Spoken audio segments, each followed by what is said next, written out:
Hola, muy buenas noches. Estamos acá en Lima, Perú. Pues para darte algunas impresiones de lo que ha sido y que todavía es el proceso electoral en el Perú el 2026, ¿no? El día domingo 12 de abril de 2026, pues el pueblo peruano se dirigió a cumplir con el deber ciudadano que corresponde a elegir las autoridades, las máximas autoridades, ¿no? Del país. Estamos hablando del presidente de la República y el Parlamento, que en esta oportunidad se ha ampliado a dos cámaras, la Cámara de Senadores y la Cámara de Diputados. Asimismo, también se van a elegir autoridades para el Parlamento andino que nos representen en dicha institución. Hay varias reflexiones, varias aristas que sería importante mencionar, pero antes, sobre todo para nuestros amigos que están en el extranjero, que me preguntan constantemente, ¿no? Walter, ¿qué es lo que sucede en el Perú? No entendemos cómo cierta candidata, la señora Fujimori específicamente, Keiko Fujimori, teniendo la herencia, ¿no? Y que se sabe internacionalmente, ¿no? Que ha sido la del papá, Alberto Fujimori, el cual ha sido pues un reconocido presidente en el Perú con mucho arraigo, dentro todavía, como se ve en los resultados de las elecciones, con mucho arraigo todavía en los sectores un poco más populares, se podría decir, de la sociedad peruana. Sin embargo, hemos visto a lo largo también de los años, del tiempo, esta connotación que la ha acompañado, ¿no? Una figura muy polémica, que es la figura de Alberto Fujimori, en la cual pues se le ha considerado inclusive en varios rankings a nivel internacional como uno de los estadistas más corruptos del mundo, ¿no? A nivel internacional. Y acá en Perú, eso un poco hablando de la concepción que hay en en el exterior, ¿no? Pero acá en el Perú, eh, como les vuelvo a repetir, tenemos una especie de relación odio-amor que no, pues, nos desprendemos, ¿no? Y esto ya entra a otro campo, ¿no? Que es un campo, quizás nosotros tendríamos que hablar, y como también lo dije en un video anterior que hicimos para el canal de CIDET, de CIDET, que es el centro de investigaciones donde laboro. Nosotros hablamos en esa oportunidad que la problemática del Perú es una problemática estructural, ¿no? Si bien es cierto, en los medios de prensa, los expertos, el periodismo especializado, ¿no? Y también, ¿por qué no?, constantemente los invitados a los programas de opinión, entre ellos, pues, vemos profesionales muy connotados en el área de la sociología, del análisis político, de las ciencias políticas, lógicamente, del derecho, que más o menos circundan sus opiniones respecto a la problemática del Perú desde hace 25 años, que fue el tiempo en el que eh, se desarrolló esta inestabilidad política de la cual estamos todavía viviendo hasta esos momentos, ¿no? Y en ese sentido, va un poco, creo, el aporte que quisiera brindar y que tiene un soporte en una opinión que trata de ser totalmente objetiva, ¿no? Siempre y lamentablemente en nuestro país en los últimos tiempos, cuando uno ha dado una opinión que no sea de repente la tradicional, la que normalmente suelen escucharse en las reuniones de nuestra gran Lima, de nuestra gran ciudad de Lima, donde posiblemente tengamos pues todas las comodidades, las facilidades tecnológicas del primer mundo, eh, pues sin embargo, y lo vuelvo a repetir, hay un problema estructural en nuestro país, ¿no? Y este problema es subyacente a eh, se podría decir, pues una incongruencia entre dos formas de vida, ¿no? Una, la que es la forma de vida citadina, dentro de la cual me tengo que incluir porque yo vivo en en la ciudad capital de Lima, y las ciudades de la costa contra las ciudades de la sierra que es la parte donde mayormente se, podría decir, pues habitan las personas que se dedican al campo, al agro, a la ganadería, a las actividades propiamente de la explotación de los recursos naturales, ¿no? Y también la zona de la selva, ¿no? Son, se podría decir, dos mundos, y lo reiteramos, como lo dijimos en esa oportunidad, dos mundos que han corrido a través de la historia en forma paralela y que muy pocas veces se han encontrado, ¿no? Eh, no podríamos ser jueces de los hechos que se han suscitado, solamente creo habría que mencionarlos para que cada uno de ustedes saque sus propias conclusiones.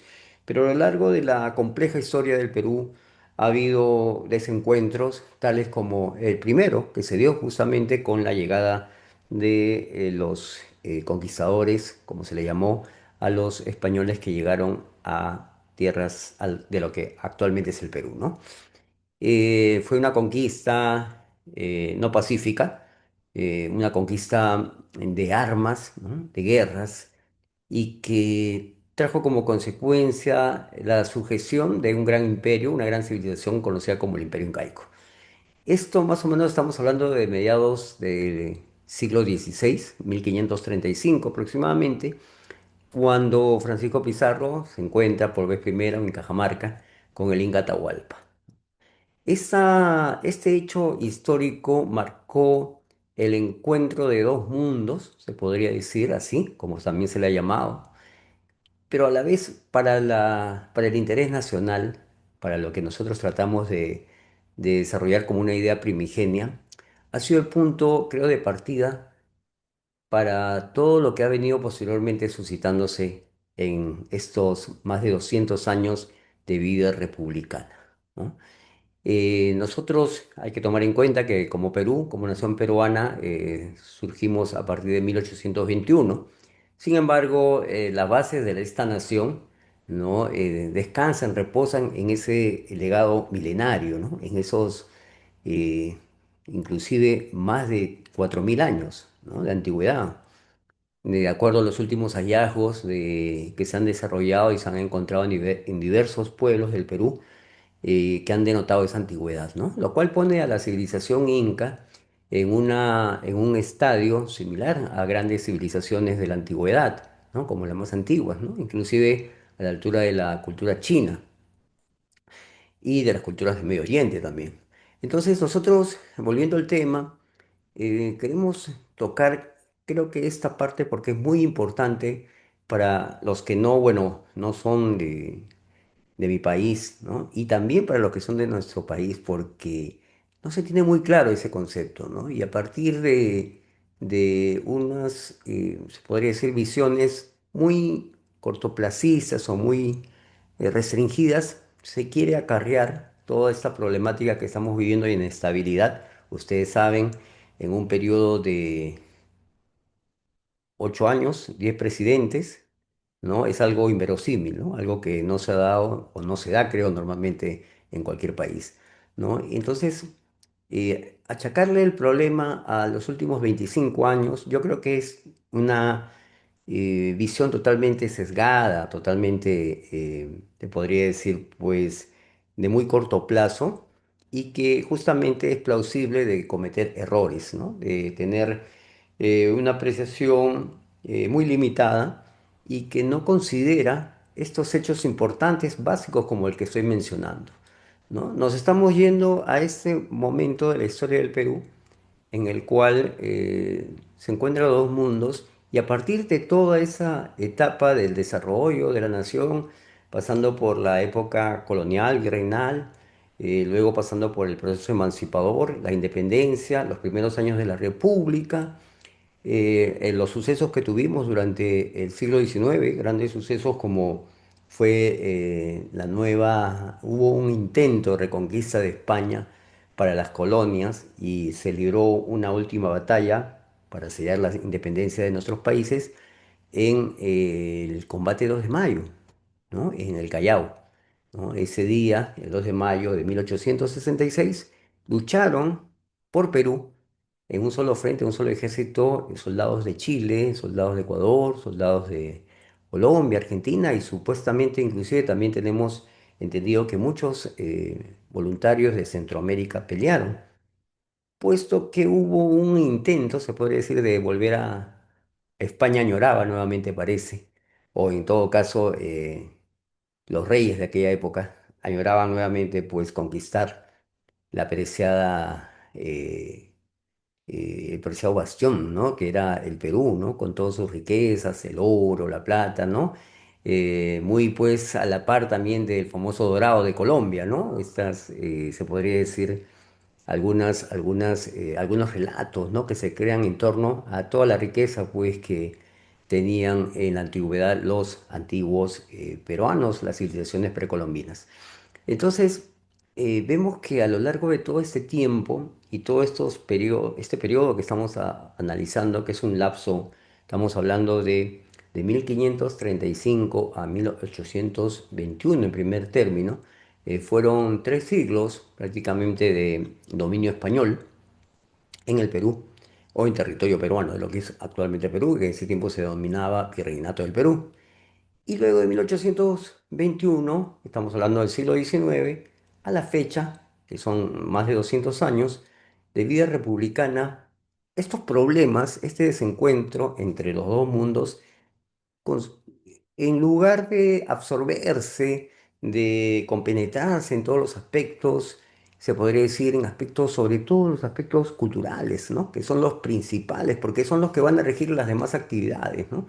Una importante formación en integración, eh,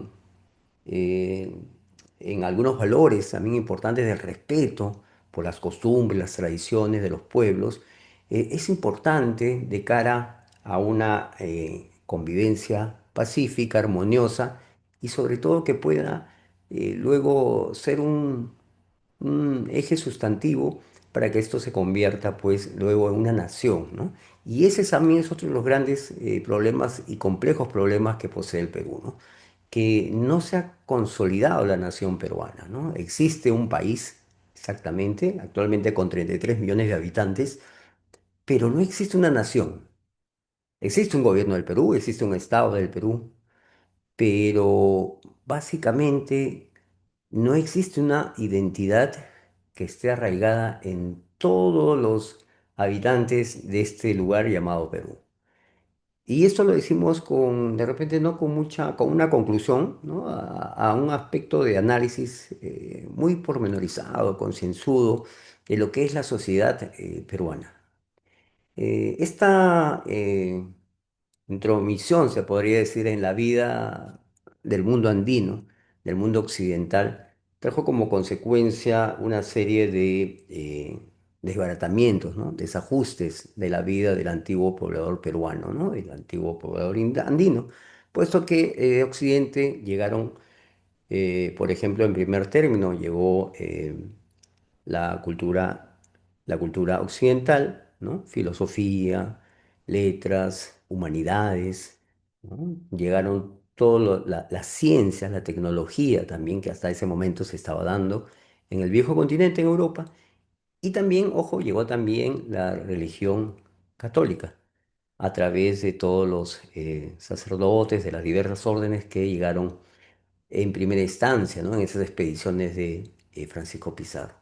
Entonces, bajo esa perspectiva, ¿qué encontraron y qué se encontró? Se encontró una sociedad regida por un soberano, que en este caso era el Inca, y que tenía conceptos totalmente distintos, ¿no? Se veía por el bien común, el trabajo comunitario, los famosos aidus, también los amautas, los maestros, el proceso de la siembra, la cosecha, las festividades de la mamapacha, ¿no? Rendir culto y cuidar la tierra, y una serie de conceptos que quizás no manejaban en el mundo occidental, ¿no?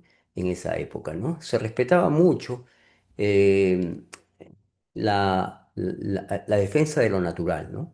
Eran sagrados pues las aguas, eran sagrados las aves, sagrado el sol y una serie de elementos que quizás antojadizamente se nos han pintado de repente solamente como mitológicos, pero que sin embargo, en el estudio de los grandes expertos que hemos tenido y que tenemos en la parte de nuestros cronistas y los historiadores, se ha podido ver también, se ha podido deducir de que estos, estas, se podría decir, estas adoraciones tenían un sentido, ¿no? No eran solamente una adoración de repente de idolatría, ¿no? Sino tenían un sentido. La mamapacha, la tierra, constituye pues el principal elemento de vida del hombre, ¿no? Y por ello se le rendía un culto, ¿no? Sobre todo cuando se dan las cosechas, ¿no? Entonces, esto nos demuestra que hay un poco una contradicción, ¿no? Con respecto a ambas culturas. Y quizás en este caso, y porque también era una norma, una regla en los primeros años de la colonia que no hayan estos cruces, ¿no? Interraciales. Se pretendía de que las razas, pues, sobre todo las hispanas, se mantuviera, pues, eh, totalmente pura, ¿no? Salvo en algunos casos que ha habido, muy excepcionalmente hubo algunos mestizajes, ¿no? Al principio era así, ¿no? Y inclusive nosotros tenemos un santo que se llama el santo de San Martín de Porras y que tuvo muchos problemas porque él era de origen mulato, ¿no?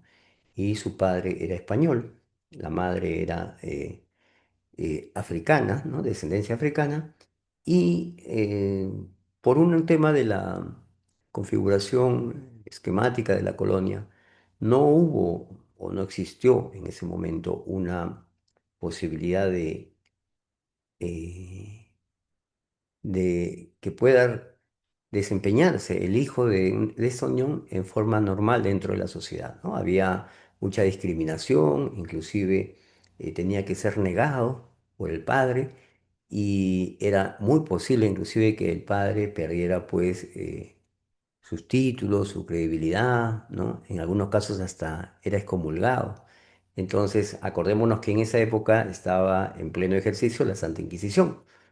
Así que todos estos detalles que les comento, que son de repente un poco largos, pero son importantes tomarlos en cuenta, nos hace reflexionar en esta primera parte de lo que les estoy tratando de indicar, que es la no congruencia, ¿no? De estas dos formas de vida, ¿no? De estas formas de cosmovisión de la vida.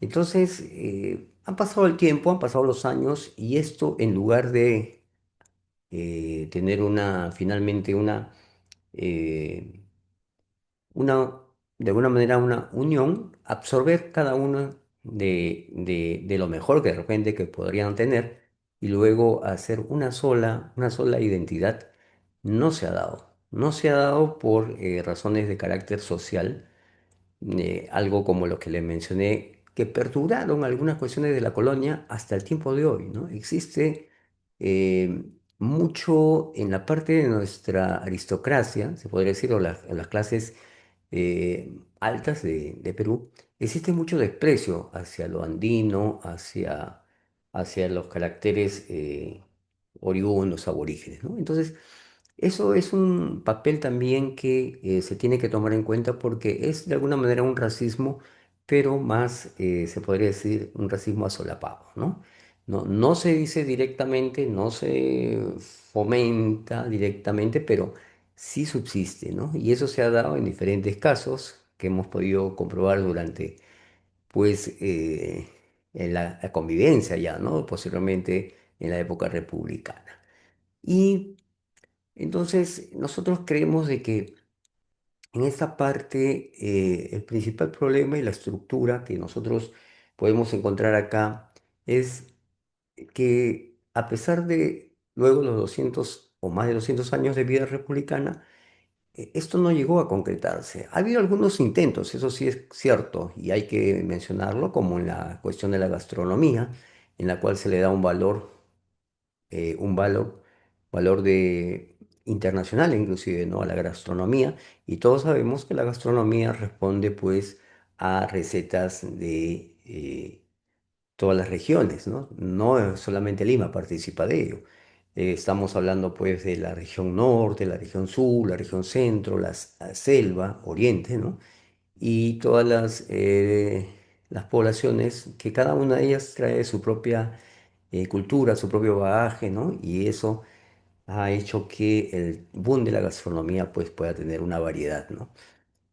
Es muy encomiable todos esos esfuerzos que se han hecho respecto al tema de la gastronomía, pero,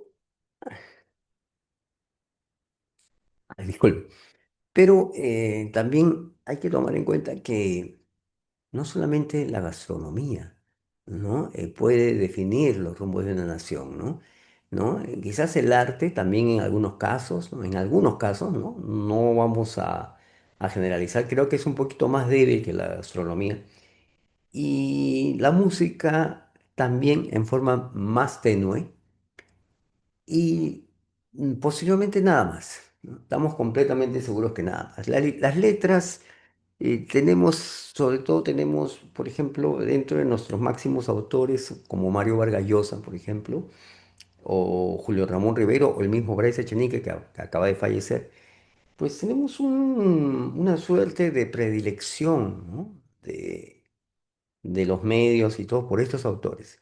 Sin embargo, autores como José María Arguedas, César Vallejo, ¿no? O de repente también Ciro Alegría, que fueron grandes escritores, pero tienen una connotación que son provincianos, ¿no? No son citadinos, no son de Lima o de las principales ciudades de Perú, como fue el caso de Vargas Llosa, que él es arequipeño, pero pues se desarrolló pues en Lima, ¿no? Exactamente en el distrito de Miraflores. Y tenemos entonces pasando, ¿no? Porque sería muy dilatado hablar de todo el proceso histórico, pero vamos pasando y vamos encontrando cuestiones que nos van dando asidero respecto a esta diferencia. ¿Qué pasa cuando una sociedad tiene inconsistencias dentro de su formación y dentro de su idiosincrasia? Y esto hay que añadirle además este sesgo. Ha tenido como consecuencia de alguna manera el abandono y el poco progreso de estas zonas, ¿no? De las zonas andinas y las zonas orientales del Perú. ¿Qué sucede? Sucede que todos los adelantos tecnológicos, por ejemplo, actualmente gozamos de internet, gozamos pues de telefonía móvil y una serie de adelantos en lo que se refiere pues al equipamiento, ¿no? de una vivienda, de una casa, ¿no? Artefactos eléctricos, servicio de cable, ¿no? Ahora actualmente también pues estos famosos esta multiplicidad de canales, ¿no? Más de 100 canales de todo el mundo y todo esto. La ciudad de Lima, provista de tren eléctrico, de un tren subterráneo, de sistemas de comunicación vial muy modernos, que no se ven y no se puedan replicar en las provincias. ¿Qué sucede? ¿Qué sucede cuando el habitante del interior ve toda esa desigualdad? Yo creo que uno de los factores importantes en los cuales tendríamos que centrarnos para comprender esa situación y el sentir de estas personas es, creo, ser empáticos, ¿no? Ponernos en su lugar. O sea, si fuera al revés, ¿no? Si, por ejemplo, nosotros fuéramos la zona menos desarrollada y al revés, ¿no? En la sierra y en la parte oriental hubieran mayores recursos, ¿no? No, nosotros no trataríamos de revertir la situación, no trataríamos en primer lugar, pues ir a las autoridades y presentar nuestras quejas, nuestros reclamos, ¿no? Yo creo que ese es uno de los puntos que también debería tocarse, ¿no? El tema de la empatía. Y mucho se ha tratado de temas también con respecto a ese punto. Y justamente, aunque no se justifica, pero uno de los hechos más trágicos, se podría decir, dentro de la vida del país ha sido la aparición de los grupos terroristas en los años 80 hasta los 90, ¿no? Como Sendero Luminoso y el MRTA. Fueron eh, grupos que se alzaron en armas, pero no en una batalla frontal, ¿no? Se podría decir, sino en articulaciones de carácter eh, de enmascarada, ¿no? Marginadamente, en forma, eh, se podría decir, cometiendo actos de sabotaje y destrucción de la propiedad pública y privada, sembrando también muerte en todo lugar donde se hacían presentes, ¿no? Pero en forma esporádica, ¿no? No frontalmente. Entonces, muchos de estos contingentes que se unían en un principio, porque este fenómeno estalló justamente en un departamento que se llama Ayacucho, ¿no? Que es una zona de la Sierra Sur y que tiene inclusive en el nombre, ¿no? Tiene una procedencia, pues, quechua, que significa la tierra de los muertos, ¿no? En realidad un pueblo muy, muy sufrido, ¿no? Ayacucho, ¿no? Inclusive antes del terrorismo. En las pocas oportunidades que nosotros tuvimos para apreciar dentro de nuestras posibilidades de comunicaciones, ¿no? En la televisión, que eran los medios que yo recuerdo que en los años 70, ¿no? U 80, bueno, uno se informaba a través de la televisión y escuchaba la radio. Eh, Muy poco se podía uno dar cuenta o apreciar o visualizar, ¿no? Estos pueblos, ¿no? Y yo creo que un síntoma de esa situación fue justamente que cuando se dio la época del terrorismo, recién el Estado empezó a tomar conciencia de que existían pueblos donde no había, era increíble, ¿no? Pueblos que cocinaban a leña, cocinan, inclusive hasta ahora, que donde no tenían en sus postas médicas ni lo más mínimo, lo más esencial para poder hacer algún tratamiento médico o poder cubrir alguna emergencia, ¿no? Médica, alguna urgencia médica.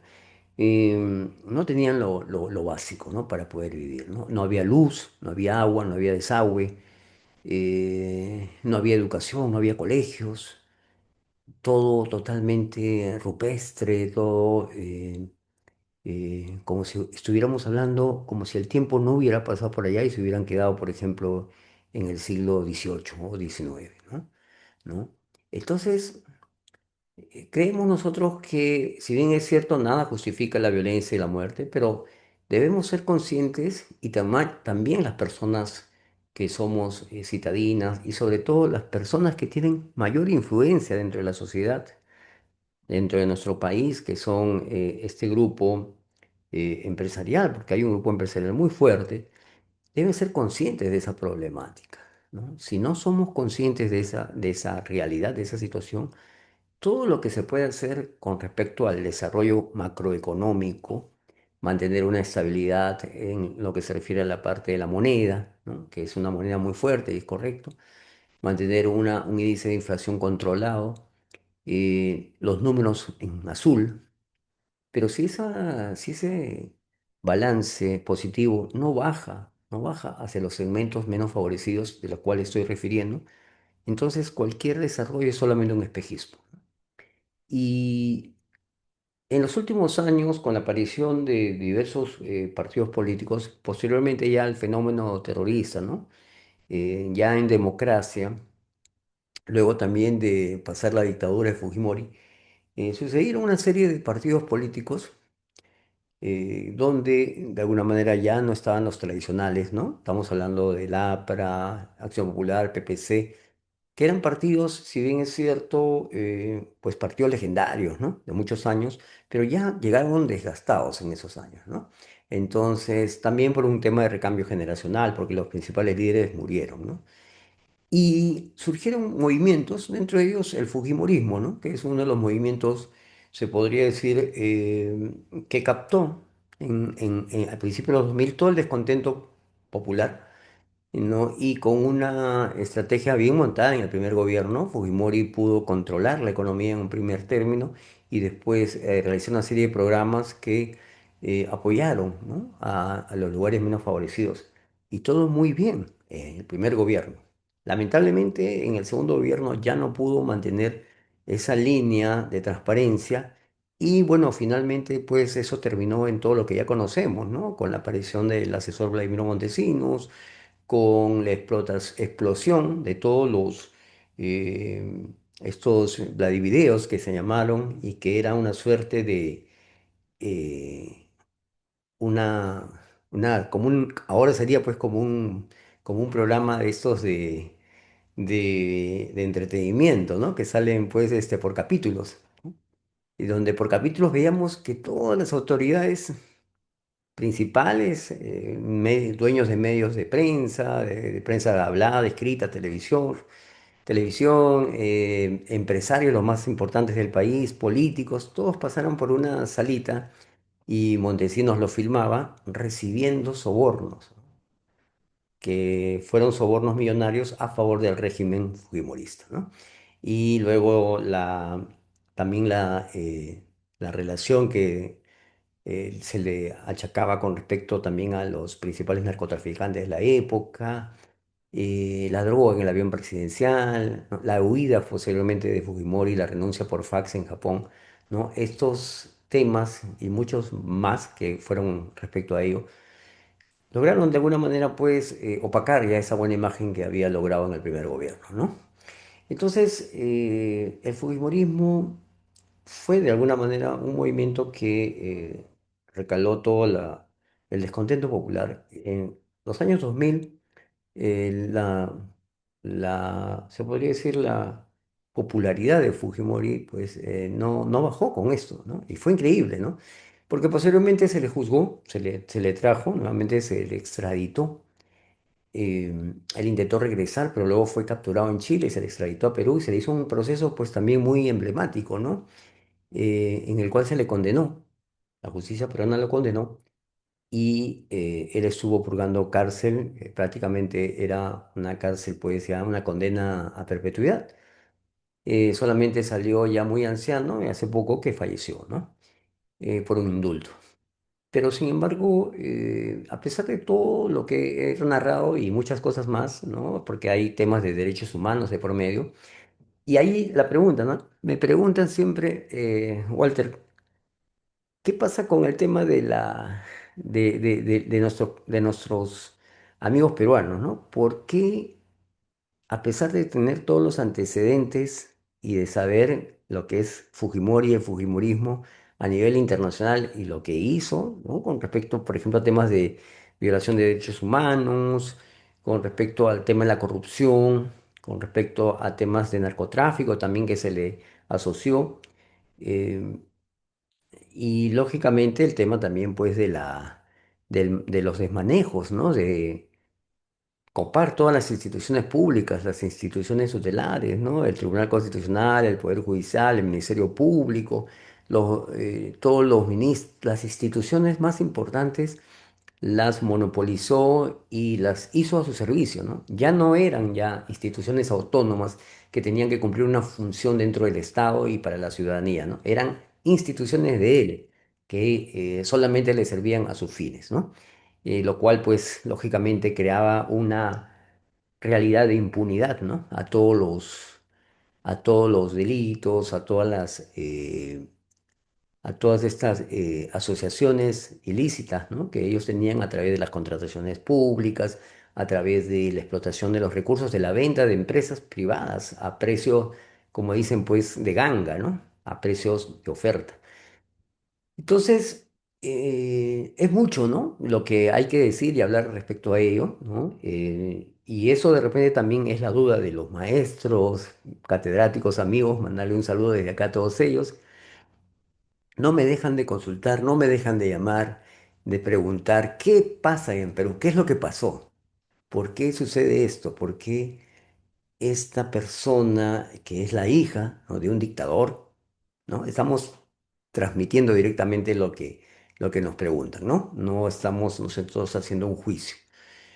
Me preguntan, ¿por qué la hija de un dictador gana las elecciones del Perú? O por lo menos hay que explicar que no ha ganado, ¿no? Es una primera vuelta, pero de todas maneras es la que ha quedado en primer lugar, ¿no? De alguna manera es una primera victoria. No se comprende, ¿no? No se comprende internacionalmente y bueno, yo he tratado de explicarles brevemente cuál ha sido o cuál es un poco el devenir de la historia de nuestro país, ¿no? Existe también una complejidad posteriormente ya en la época contemporánea que y todos saben que los bajos índices pues, de educación en el país, ¿no? Estamos hablando pues de educación a un nivel pues de los países menos desarrollados, ¿no? Y no solamente económicamente, sino también en los sectores de salud, de alimentación, ¿no? En los sectores básicos, ¿no? Perú ocupa los últimos lugares en educación. Y los resultados que nosotros podemos ver actualmente en procesos como estas elecciones, creemos que es el resultado justamente de ello, ¿no?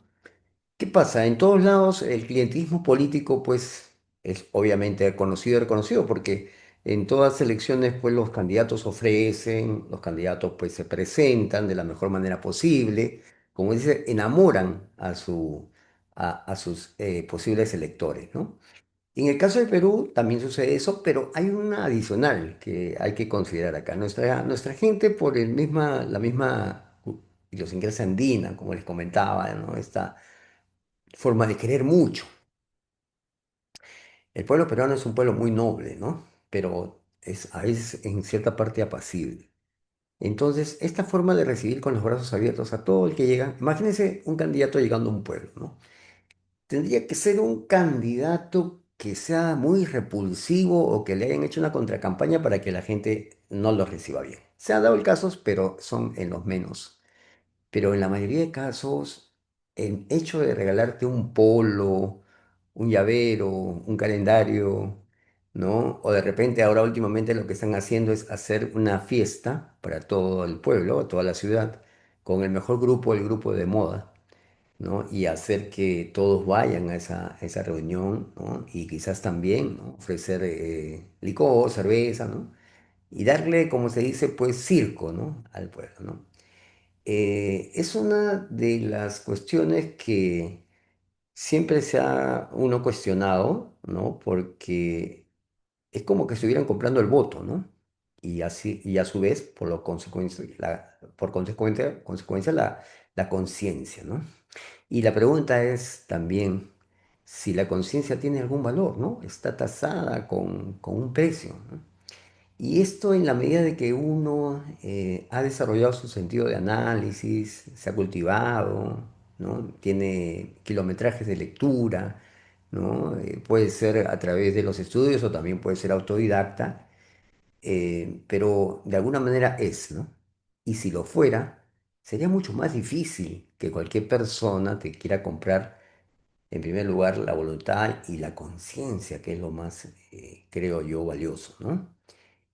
Porque es muy probable que hay algunas personas que sí tienen desarrollado cierto sentido analítico. Nosotros hemos escuchado inclusive que han recibido los programas, pero al final yo no voy a votar por ellos, ¿no? Entonces es una cuestión muy anecdótica también, resulta un poquito graciosa, pero no todos tienen ese concepto, ¿no? Había que ver, la gran mayoría se deja conquistar por eso.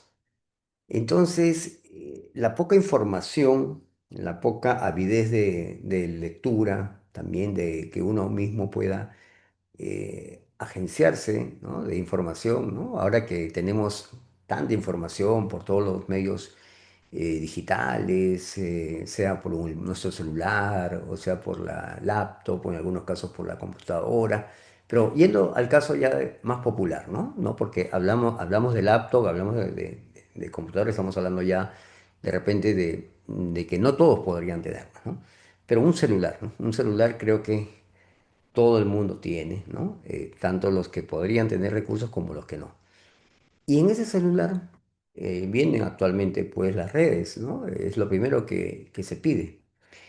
Y ya no hay celulares como los antiguos, como los anteriores, que solamente tienen el sistema del teléfono. No, no existe eso, ¿no? No existe más. Entonces, la posibilidad de la información está en la mano.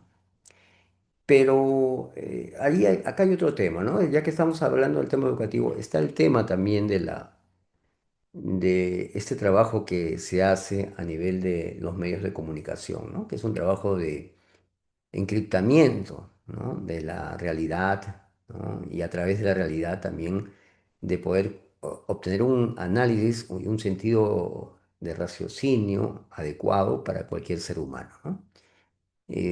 No es una teoría de conspiración o no es una teoría de encubrimiento, ¿no? Sinuosa, que de repente uno piensa que cuatro están haciendo eso, no, ¿no? Pero sí es una forma de proceder, ¿no? Porque vemos exactamente que la mayoría de los medios de comunicación, sus contenidos son muy pobres, ¿no? No educan, al contrario, atrofian, ¿no? Y creemos sí que eso tiene una finalidad, ¿no? Y la finalidad justamente es poder perpetuarse y continuar con el status quo, ¿no? Que es algo que le conviene solamente a las personas que tienen un mayor beneficio de carácter económico, social y político, ¿no? Eso creo que está muy claro y yo creo que es innegable.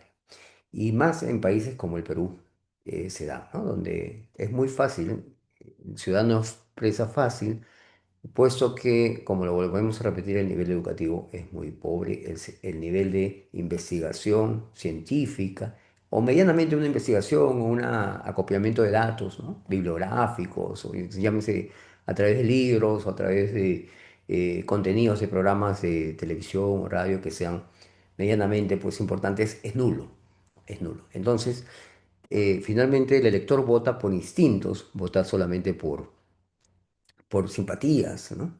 O por una corazonada finalmente, ¿no?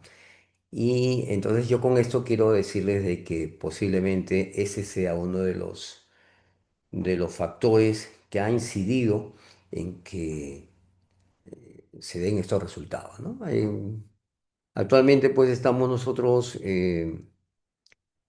estamos pues a unas, aquí estamos a una nada prácticamente de elegir, porque la segunda vuelta, tenemos que decirle, tenemos que comentarle, es la primera semana de junio ya, ¿no? El primer domingo de junio, ¿no? Está muy próxima, estamos hablando de que estamos ya día 15 de abril y estamos a muy pocas semanas de escoger en segunda vuelta al presidente del Perú, ¿no? Y pues lógicamente está la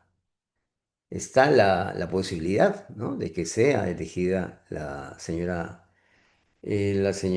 Keiko Fujimori, ¿no? Acá les estoy compartiendo el resultado al 80% ya de la OMPE, ¿no? De las elecciones generales de 2026.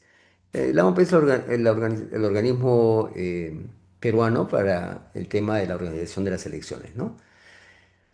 Eh, sí, exactamente el nombre es Oficina Nacional de Procesos Electorales, ¿no? Que junto con el Jurado Nacional de Elecciones son los que se encargan de llevar todos los comicios, la organización, la puesta en ejecución de todo el proceso electoral, ¿no? Acá en este cuadro estadístico estamos viendo a Keiko Fujimori con el 16,88%, a el Rafael López Aliaga con 12,51% y el tercero Jorge Nieto 11,64 y vienen dos más atrás con muy apretados también. Se habló de un empate técnico entre el segundo y el tercero, pero posteriormente parece que ya el 80 y tantos por ciento ya esto está decidido, ya se sabe que es el señor Rafael López Aliaga, pero acá también hay un tema, ¿no? Eh, Creo que hay varios temas, ¿no? Por comentar, pero uno de los más importantes es, por ejemplo, con respecto al primer lugar de Keiko Fujimori, ¿no? Estamos hablando de 16,88. Ella está ganando con menos de 2 millones de votos, 1.800.000 votos aproximadamente. Estamos hablando en un país de 33 millones, ¿qué porcentaje sería? ¿El 6%? Sí, más o menos. Con una posibilidad de 28 millones hábiles para votar, ¿no? Eso sí, porque no todos los 33 millones votamos.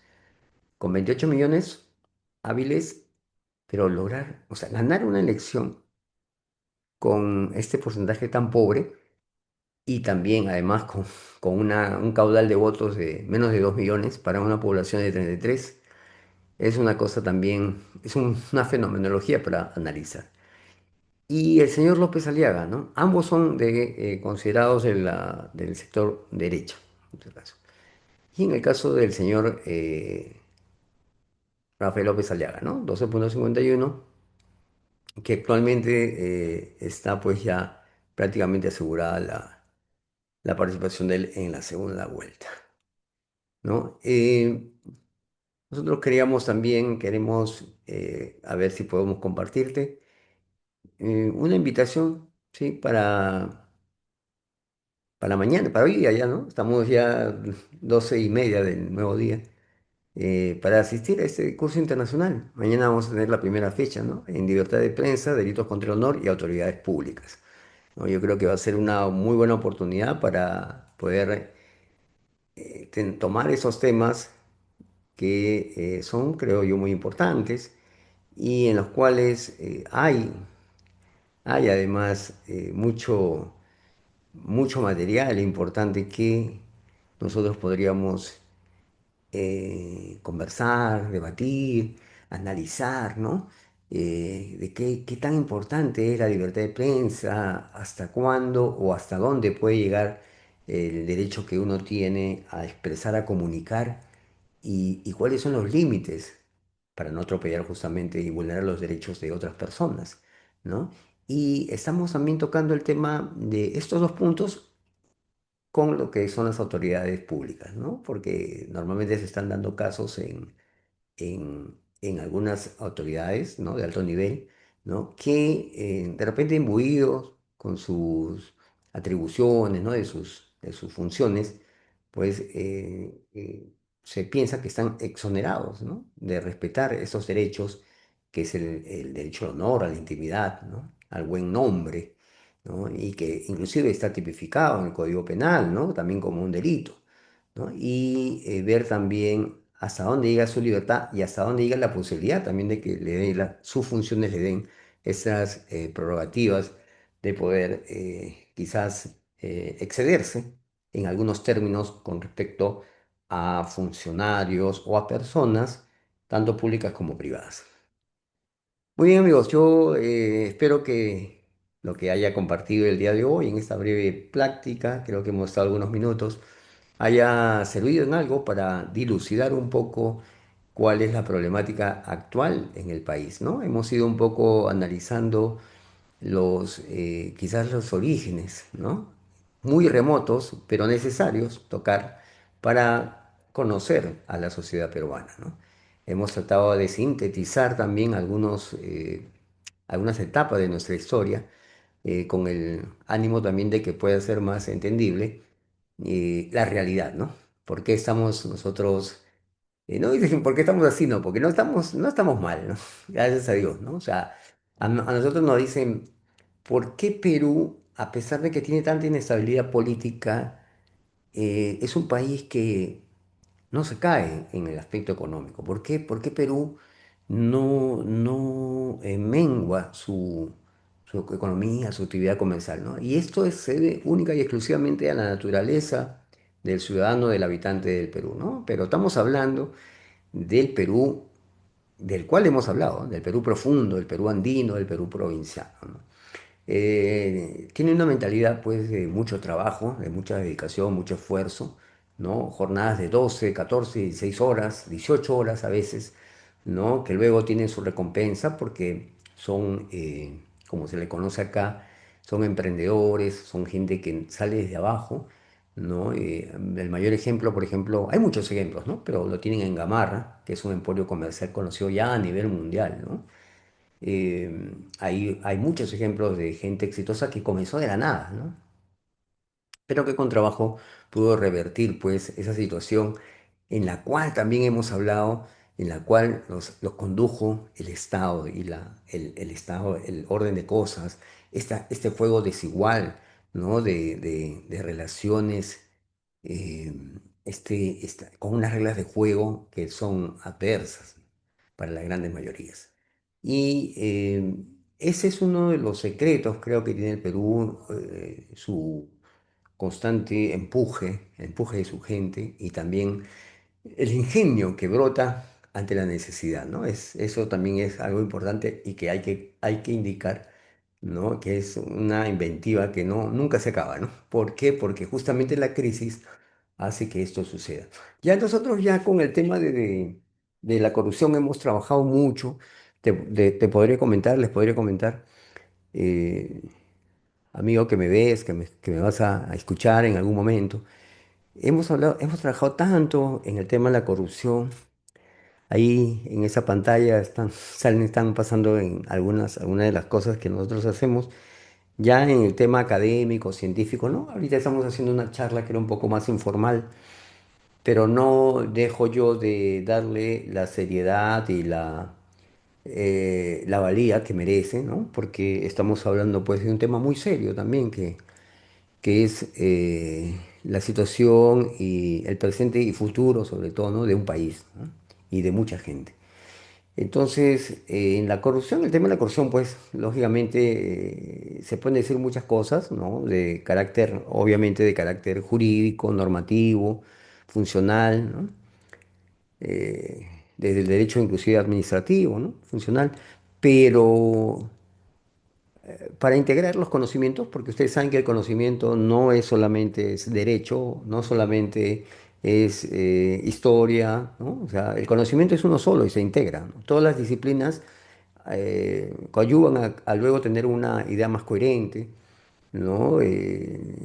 Utilizando todas las disciplinas, ¿no? Uno puede tener una idea más coherente, ¿no? Porque si la haces desde una perspectiva de una sola carrera, una sola rama, pues va a ser sesgado, ¿no es cierto? ¿No? Es importante la participación de psicólogos, de sociólogos, de antropólogos, de médicos, de todas las especialidades, ingenieros, arquitectos, todos, economistas, etcétera, etcétera, etcétera, ¿no? Todas esas disciplinas hacen el conocimiento la humanidad, ¿no? Lo hacen en uno solo.